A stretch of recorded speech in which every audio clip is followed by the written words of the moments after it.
Blog Talk Radio.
This is America First Patriot Podcast. Defending freedom and liberty is our motto. We put God first and politics second. I'm your Patriot host, Chauncey Brown. Welcome to the show. We're proud, honored, and blessed to have in the studio again Colonel James Hutton states forces from Hamas, Hezbollah, and the Houthis in Yemen have continued rocket attacks on Israel in the Red Sea. We're going to talk about today the Middle East, the U.S. military, Israel, and how all these conflicts tie together. Without any further ado, let me welcome into the studio Colonel James Hutton. Hi, Chauncey. How are you? I'm doing well, sir. How are you doing today, Colonel? Great. Looking forward to talking to you. Awesome. I'll let you start off, trying to tie everything together. I will let you start talking about how Israel has been pounded by the Hamas, by Hezbollah, and the Houthis in Yemen. I'll let you start there, and then we can work our way through the Middle East. Right. What is often lost, I think, in Western media is the fact that since the beginning of this war, which was started explicitly by Hamas with their October 7th attack on Israel, is that Hamas, Hezbollah, and the Houthis, all backed by Iran, have never stopped fighting the Israelis. There was this call for a ceasefire. I think I sent you a picture that I took from a sign that was put in right outside the White House by some protesters. But on November 6th, back last year, and it said, "Stop the genocide." Well, this was before Israel really even had combat operations underway. So that reflects to me a propaganda plan that was in place well before this attack. And none of it has stopped. Hamas has sent more than 5,000 rockets towards Israeli citizens. Hezbollah says they're gearing up and even claims to be recruiting people from the international community. That's not limited to the Middle East. And of course, they're a Shia organization fully backed by Iran. And the Houthis have continued to attack commercial shipping in the Red Sea. If there's any tie at all to Israel, then that's what they're attacking. So this war can end in a moment. For all the people calling for a ceasefire, it can end in a moment if Hamas and Hezbollah and the Houthis stop attacking Israel and give the hostages back to the Israeli people. I've seen some reports that there's an indication that many more of the hostages held are not still alive even. Of course, we can't know that until we know it. Colonel, that rumor, yes. Yeah, Colonel, I have a quick question. what could the U.S. do at this moment to deal with Hezbollah, Hamas, and Houthi? What could we do? Or what are they looking for? Well, go ahead. Some of what is happening, say, for example, to the Houthis, an international community has been fighting them in the Red Sea, and if you recall, Iran sent many rockets towards Israel, and some of them were shot down not just by the United States and France and England, but by nearby neighbors of Iran. So that's one thing. The other thing is we could clear that Red Sea for merchant shipping to continue. The Houthis have sunk some vessels. We have to take out the Houthis that are in the Red Sea. That does not mean we need to put down troops on the ground in Israel. We have no intention of that. They don't want that, the Israelis. And despite, some things not working well, like the pier for Gaza aid, I read just recently how a UN official is angry with Israel for aid not getting to the Gazans because they won't protect the force that is delivering it. Well, who are they protecting it from? Well, Hamas. They don't call on Hamas to protect the aid workers. They would call on Israel to do that. So everything that is going on in that region, if it's not going well for the Palestinian people, it's being blamed on Israel instead of the real culprit in all of this, which is Hamas. Again, they could surrender and return hostages at any time, and this conflict will end. But we're not seeing that yet. And in the United States and other Western countries, we're seeing in places like Los Angeles that, a headline would read, anti-Israel protesters are physically attacking Jews in front of a synagogue. And there have been reports of attacks on Jews, American Jews, again, for being Jews. And so we knew that at some point that the protests would go from being essentially nonviolent, but not against, they weren't doing things according to the law anyway, taking over buildings and this stuff, but they weren't violent at first, and now they're turning violent. And this is absolutely unacceptable. There was a thing in Germany way back before the World War II called Kristallnacht, which involved attacks on Jews in their stores and absolute terror program. Well, we're not at that level, but there are people trying to get to that level, and that's dangerous. It's dangerous for the lives of the Jews involved. It's dangerous for other Americans who are in the region of Israel or in the United States where these attacks are taking place. So, Colonel, yes. Colonel, there's a little delay when we speak. Sorry about that. Do you think that the mainstream media played a significant role in how the social dynamic is changing against the Jews? Well, just give you one quick example of a technical point, and that is like the losses that are being suffered by Palestinians in Gaza. Well, the only figures that are coming out are figures from the health ministry of Gaza, which is controlled by Hamas. How reliable is that figure? I know I've seen something like 37,000 people killed. And by the way, that's not 37,000 civilians, even by their count. They're counting everyone, even the fighters. Well, if you're fighting, that you may be one of those numbers, and that's kind of the way war works. So that's one thing. And the other is there's this kind of a whataboutism. The Israelis do this and the Hamas does that, and it's like they're somewhat moral equivalent, and they're not. Hamas is a terrible organization that is wreaking havoc on its own people and has since 2006 when they were elected into office, and against the Israelis. And the Israelis are taking matters into their own hands, as they should.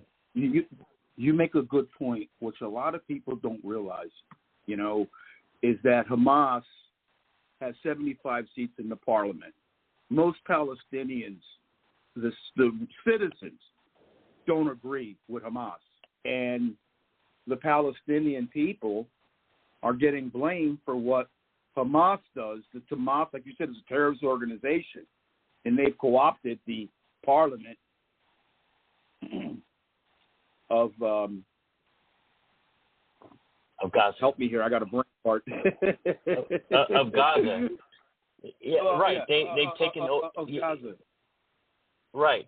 But here's one thing that is pretty clear, and this is, from the West Bank, which is governed by a different body of Palestinians.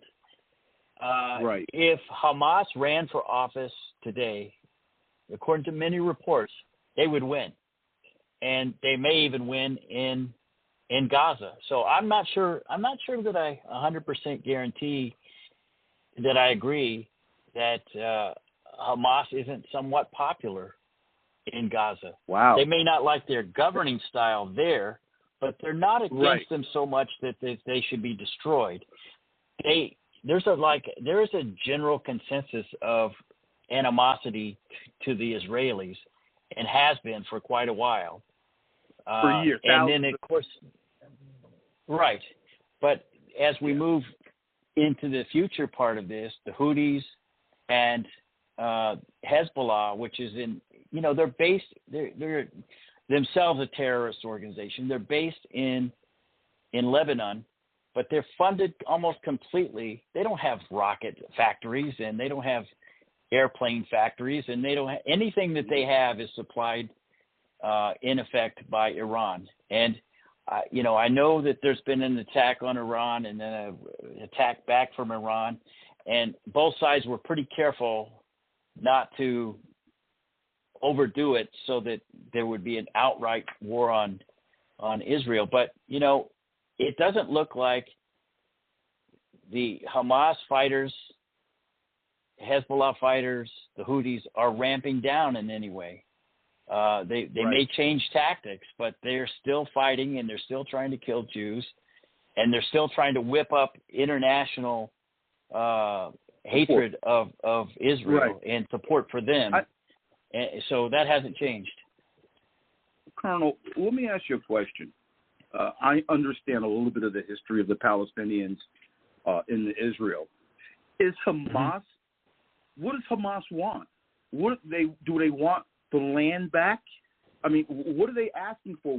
Why do they want to go to war against Israel? Because I remember, if we go back, the Palestinians occupied that whole land, and then they allowed the Jews to come and settle. And then we know what happened in 1946 or 47 with Meir, where they gave it to the Jewish people, the state. What does Hamas want? That's my real question. What does Hamas want? Yeah. You know what I mean? I believe what they say, and what they say they want is Israel and the Jews that are there eradicated from the river to the sea. That's what they say they want. In their own documents, they say eradication of the state of Israel is one of their goals. That's their primary goal. And it's become essentially their reason for being. So again, when these nations in the past have said what they really want to do and people didn't believe them, I think it's important to know what they say they want to do and put some belief in that, and then put your policy and your defense mechanisms against it in place, and employ full scale protection of your country. And I think that's what Israel has done. Now, there may have been some complacency that allowed the initial attack in October. And that still has to be meted out after this war is over. Even Prime Minister Netanyahu said that when this is over, even he has to get some reckoning here for how that happened. But at the same time, they've recovered. They called a lot of troops back on active duty that were reservists. Now they're fully engaged, and they're having to fight block by block. If you read the reports from the Institute for the Study of War, you'll see that they're having to go into areas over and over again. Now, there's some dispute about whether they should have a clear, hold, and build approach, take an area and keep it and hold it, and then and rebuild or build. But I don't know that they have enough troops to do that, and so they're having to clear areas, leave them, move on, and then sometimes having to come back. So it's tough, and they're fighting against guys that are fighting them back as hard as they can. Throwing at people on the ground. It's all happening, and they're changing and they're adapting. That's one thing we learned that in Iraq when I was there was that enemy, as unsophisticated as we thought they were very smart, and they watched us, and they watched our habits, and they watched how we operated, and they changed, and they adapted, and they got better at some things. And so that caused us to have to adapt and get better at some things. Well, that's what's happening now. And I'm sure that as we move on, the whole USS Dwight D. Eisenhower carrier group is moving out, and the USS Theodore Roosevelt will take their place. So they'll test that strike force too, and it'll be, there'll be a learning curve there for them as well. Right. And so now I think they probably have a lot of good lessons learned, and they know what they're doing already. But they'll be tested. I did want. I'm glad you brought up the Theodore Roosevelt, and I was going to bring that up next about our strategic position in the Red Sea. Is the Eisenhower leaving because of their tour of duty is up, and that's why the Theodore Roosevelt is coming in? Yes, they've been there for several months now, and so they're being rotated out, and they had a train-up session in the Far East, and they're moving into the area. And I don't know the exact status of where they are in the process of doing that right now, but that's all going to happen fairly soon. But all the issues remain kind of as they were until the combat operations against some Hamas are complete. And it looks like no matter how many or how few they have in Hamas, they're going to keep fighting. But they're going to keep the propaganda going too. And so there's going to be groups in Europe and in the United States, still demanding ceasefire. But, we saw something yesterday in the primary elections in New York, for example. Yes. Where Jamal Bowman, who was virulently anti-Israel and anti-Jew, was soundly trounced by a moderate Democrat opponent in his primary, and he lost by close to 20 points. So it was no close call. And so that may be showing politicians, at least in the United States, that the big bulk of Americans are not siding with Hamas, no matter how loud the sophomores at Columbia University are on the street, or USC or any of the other places. This non-thinking, knee-jerk reaction to anything Israel does, and the use of words like genocide, mass atrocities. Another politician, Cori Bush, who is in Missouri, faces her own primary challenge in Missouri, and she is also extraordinarily anti-Israel, and she's projected to lose. Sorry. Yeah, I want to footnote both of those black congresspersons. I talked to you about it earlier on the phone. Is that a lot of these young black politicians stand the history of blacks and Jews in this country. And I wanted to footnote that during the Jim Crow era, when blacks fled the South, the only places that we could live in the North is in Jewish communities. And it is sad that blacks have forgotten that part of history in America. And to hear these young politicians today speak out against Israel when we had no place to go in the 40s, 50s, and 60s, the only safe harbor we had were Jewish neighborhoods. And it's really sad, and I'm very hurt by these black elected officials not knowing their history. Go ahead, Jim.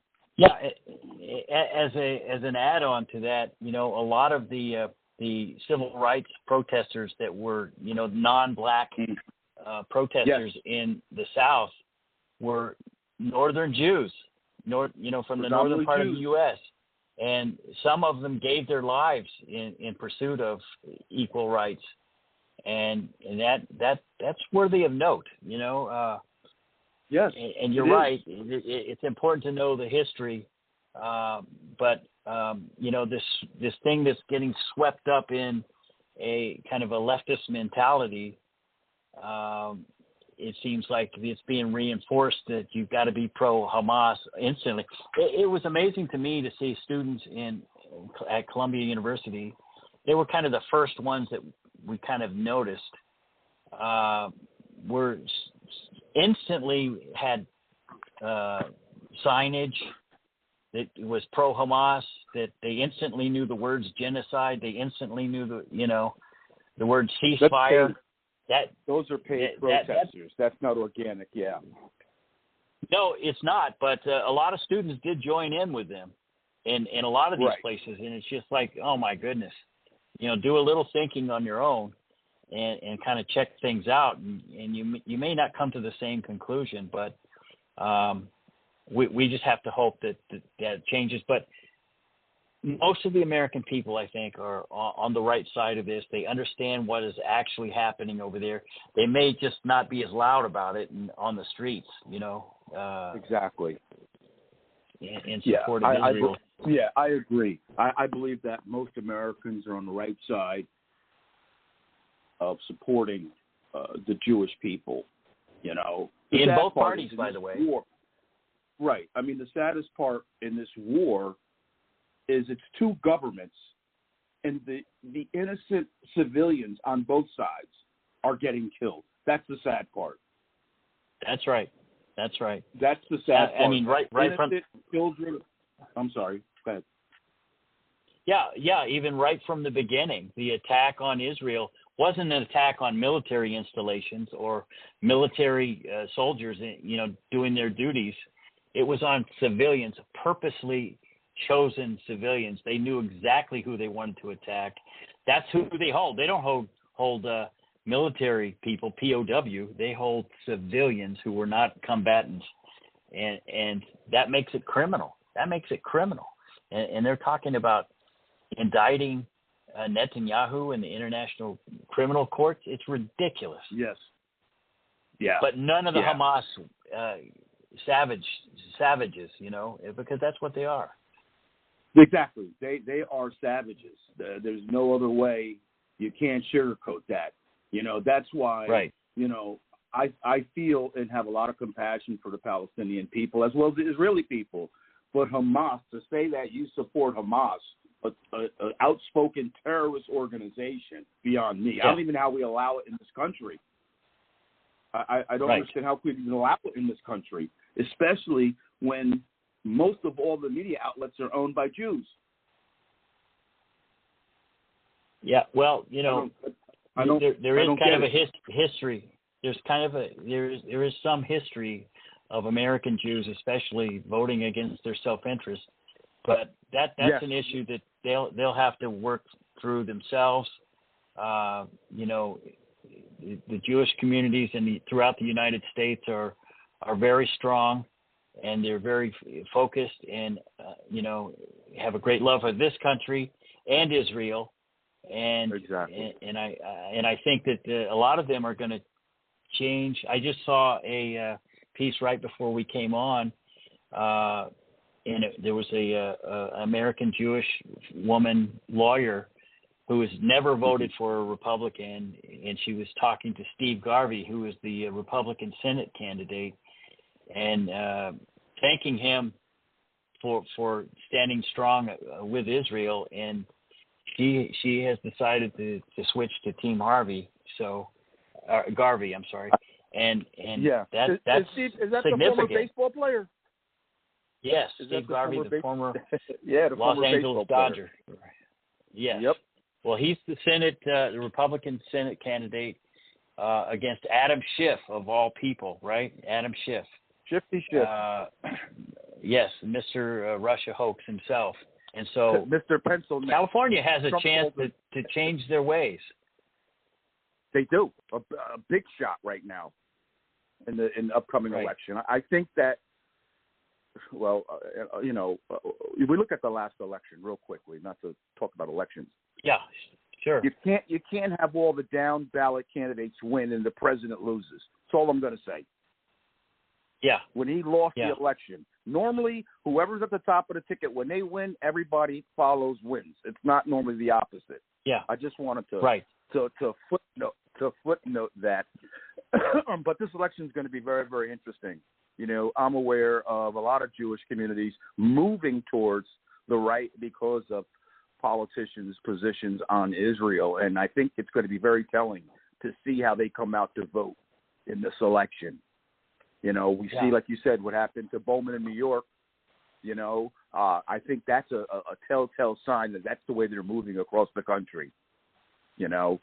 Well, one other aspect to that is, as you know, during Trump's political trials one of which he's already gone through, he was forced to stay in the New York area, and he started going downtown and all over the place in New York.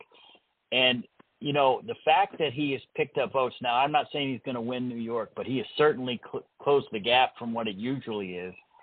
Now, if he wins the overall election, that closing of the gap will mean a lot more down ballot than a normal election would, because some of those people, if it was 10% difference before and it's 8%, well, those other 2% that vote for Trump when they were going to vote for Biden may just go vote for Trump, and then all the other Republicans down the line. So I think it's potentially a windfall for the Republicans in states where they might not get the presidential vote, but they have a big, there's a bigger number of people that are voting for Trump than normally would vote Republican, even if the overall win goes to the Democrats. But the Republicans may in fact pick up some down ballot seats that aren't expected. I of course, agree. I'm speaking as someone who is, chosen sides, and that's kind of what I want to see. But we have to try to be as objective as we can be. But there's got to be some hope too. I thought you were going to say that you were apolitical. No. There was a time, the whole time I was in the military, I acted apolitical. You never would have known from whatever I said as a spokesperson where I stood. But, I am now a former retired military person, so I can, speak my mind. And hopefully in some cases, some people will see that some of that knowledge about the years I spent in the Middle East it adds to the body of knowledge a little bit about what's important to us in the region. Exactly. Now, right now, our current military is undermanned. They call Senate call for selective service to start drafting men from 18 to 36 or 18 to 26. 18 to 26. How come they don't take all those males that came across the border and put them in the military. Well, I'm not, as a military person who might have had to. Go ahead, I'll listen. While you're laughing, let me put the hook in here. Okay, you can acquire DNA from the person, identification. You'll understand who this person is. We have no idea the thousands of people that enter in this country. We have no idea, and we know that terrorists from China, from the Middle East, from Africa are all here. And like you said, the Middle East, Hezbollah, they're recruiting people internationally. We already have people in this country, and that's the unsafe part. Is that anything could happen at any time on U.S. soil because of that open border situation. Oh, we could see now. Look at how many kids have been gang raped or murdered. The 4 or 5 girls recently. I mean, it's a shame. And now Biden wants to go to the border after 4 years. He wants to go to the border like he wants to see what he's doing. It's really a sad state of affairs, and I'm cautiously optimistic going to get in. But the shenanigans that they've pulled over the past 4 and 5 years, and I'm hoping that's all we have is hope right now, because if they finagled the 2020. Yesterday I was reading in New York, they have the bird flu virus. I posted up on Twitter. I said, here we go. Here's the start of election interference 2024, the bird flu virus in New York. They have a big problem with the bird flu virus. So is that going to go across the whole country now? And we're going to affect our elections? I mean, it's really sad what our current government is doing to the American people. They have no respect for the American people. And even a friend of mine today got arrested for loitering or trespassing on the Capitol of January 6th. Trespassing. Oh, goodness. Yeah. Okay? Yeah. The DA in New York is letting out illegal alien criminals, and they kill people or they rape people. I mean, this government. Right. And he's also letting people go who protested who were arrested and protested at Columbia University. He's not going to prosecute any of them. Well, taking over buildings, holding. Yeah. Well, look at BLM and Antifa caused over $85 billion in insurance claims, and none of them got arrested. Or if they did get arrested, they weren't prosecuted for sure. Exactly. And I remember when BLM and Antifa, whatever, created the fire there in D.C. Yeah. And they didn't do anything. I just hope and pray that our country has a chance to come back like, when we were kids, Jim. I'm cautiously optimistic. I'm hopeful. I mean, that's all we have is to hope at this point, and I hope that I hope that things will be able to turn around. But the movement that's going on now, and I warn people that we have to prepare for after Trump's election. You got to prepare if Trump doesn't win, and then you got to prepare if he does win. What are we going to do after those 4 years? Yeah, that's right. Because if we don't plan now, we're going to get sucked up by the left's BS continuously. Because if Trump gets in, they're going to try to stonewall him at every turn. Right. We've witnessed it before. Right. So and he was able to do stuff anyway, and that's what's most amazing about him. He's done more stuff in 4 years than some politicians sat there for their whole career. And that's because he's a businessman. He's not a politician. That's right. That's right. Yeah. For those that are tuning in, you're listening to America First Patriot Podcast. Defending freedom and liberty is our motto. We put God first and politics second. We're honored and proud to have in the studio retired Army Colonel James Hutton in the studio, and we're talking about the Middle East and the U.S. military. I apologize for cutting you off, Jim. Go ahead. Yeah, I have to take issue with one thing you said, though, and that was about putting those illegal aliens in our military. You know, as someone who had to lead soldiers, I know that the people that I want coming out of basic training are people that can speak English, can take orders, can obey the rules, and are geared toward fighting and defending this nation. I'm not sure that a lot of the people coming across the border are of that mindset. Now, I agree with the sentiment that, you know, if you get some military service under your belt, you're probably a better person for it. But man, I would hate to be those young commanders having to take those troops, you know, from scratch and imbue them with the fighting spirit. No, you're right, Jim. You're right. I was, you know, being a little sarcastic that we should do something. Yeah, I with figured them, you were. No. I was being, you know, do something with them, you know. But no, the military, no. I expected a little pushback from you on that one. You know, yeah. You know, but in general, I believe in the selective service process, especially if you have kids in these urban areas coming out of high school. You drop out at 16, you should make the military mandatory for 2 years. You'll get better citizens, you know, in society, you know. But right now, as we talked about earlier, they're not concerned about making good citizens. They're more concerned about a social experiment. And that's the part that we talked about earlier that I'm extremely disappointed by, is that they want to make men that dress up as women, normalizing it, and that's not a place at all for the military. Any type of social experiment like that is not. We talked about it earlier. You're playing with people's lives.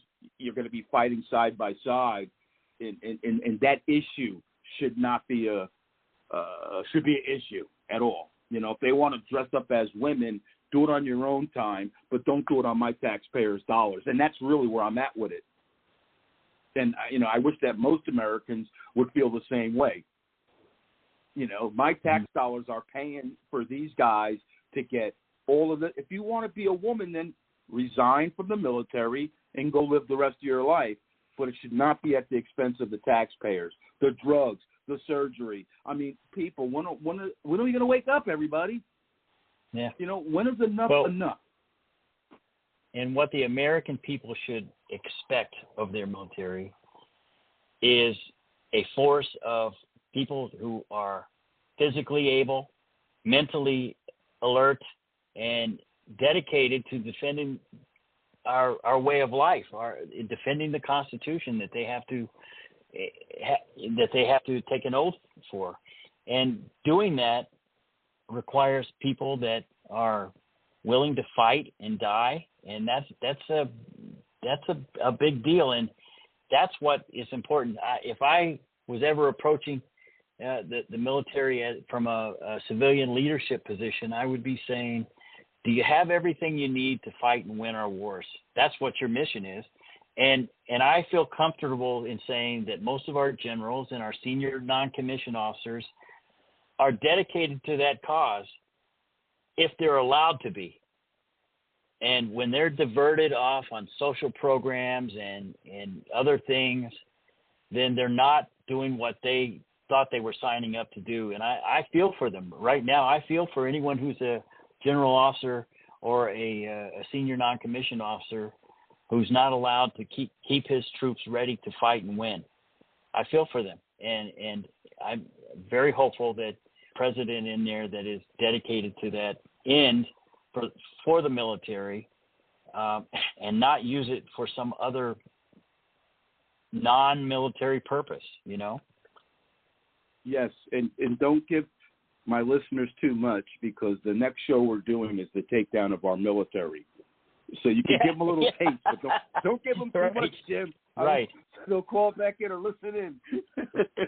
Yeah. Well, they'll hear some of that again, but they'll also hear about, you know, weaponry and spending and size of the military and stuff like that. So all of that's important to know as well.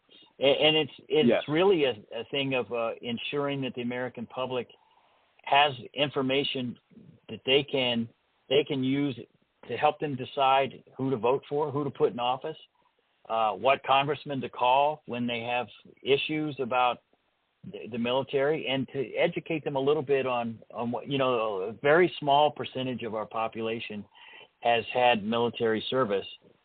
And we talked about bringing, a draft along and all of that. That a very relatively small proportion of American youth today can't even go into the military because they're overweight, or they have drug problems, or they've been arrested, so it's a much smaller number than it needs to be.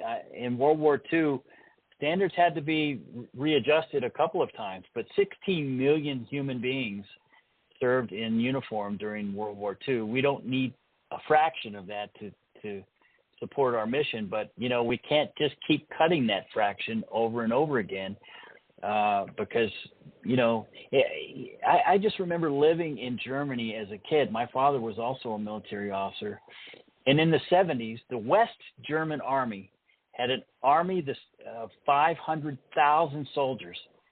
That's about what we've got today in the U.S. Army. And believe me, the West German military's mission wasn't what ours is. They didn't have troops in Japan, and they didn't have troops all over the world doing all kinds of missions. And we've got responsibilities. We've got treaty responsibilities. We've got responsibilities for ensuring safe commerce around the world for American products. And all of these things add up, and you're saying, well, wait a minute, we're running out. So, what are we going to do now? And I think that's kind of where we are right at this moment. You won't hear that from the military because, in the military, we're taught to obey the civilian leadership, and that's kind of what is happening. But and I'm not suggesting anything else that they don't obey. I'm not saying that at all. I'm just saying let's let those guys do what they need to do. Amen. Amen. For my followers, Jim's going to be on next Monday talking about the takedown of the military. And then a week after that, Jim's going to be back on again, and we're going to talk about China and how China has influenced America and the world. So I'm excited about those coming up soon as well, Jim. Thank you so much for I'm always taking ready time. to talk about China.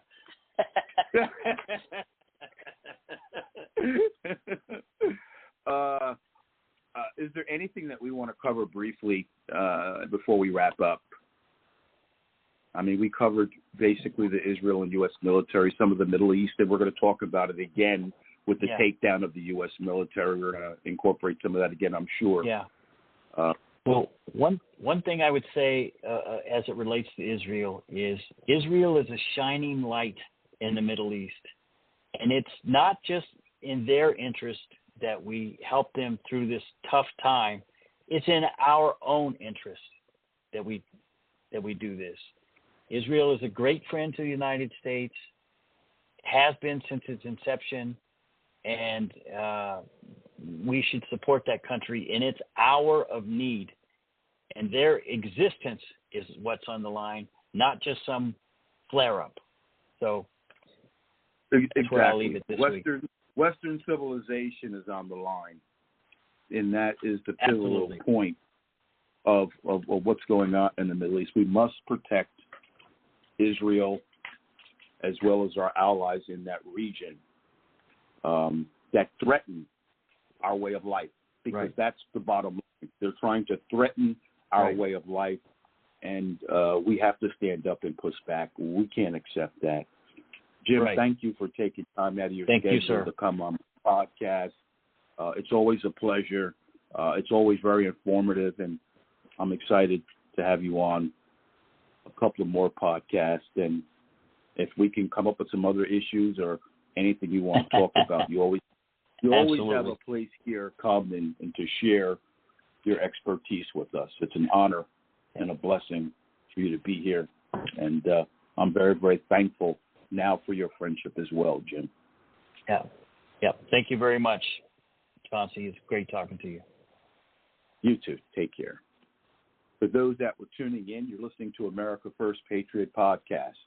We had in the studio today retired Colonel of the Army, James Hutton, talking about the Middle East, Israel, and how it's been impacting globally our Western way of life. Next up on Monday, I believe, or no, next Monday is Jim, and then on Wednesday I'm going to be having on Darren Aquino, former congressional candidate out of New York. He's considering running for public advocate. He is a very charismatic and exciting guy. He's played on Law and Order. He's also an actor. I remember seeing him on Law and Order 20 years ago. We make fun about it, but he's going to be on, and it's going to be great talking to Darren, and we're looking forward to having him on. Thank you all for tuning in to American First Patriot Podcast, and I want to thank all my supporters and followers on all social media platforms for the support that you have given us. You know, we do this at no cost. We don't have any big sponsors behind us. If you're able to, to donate to us, would really, help us out a lot. You could do Cash App or Venmo, American First Patriot Podcast. And once again, we want to say thank you for your support. And until next time, God bless you all. Good night now.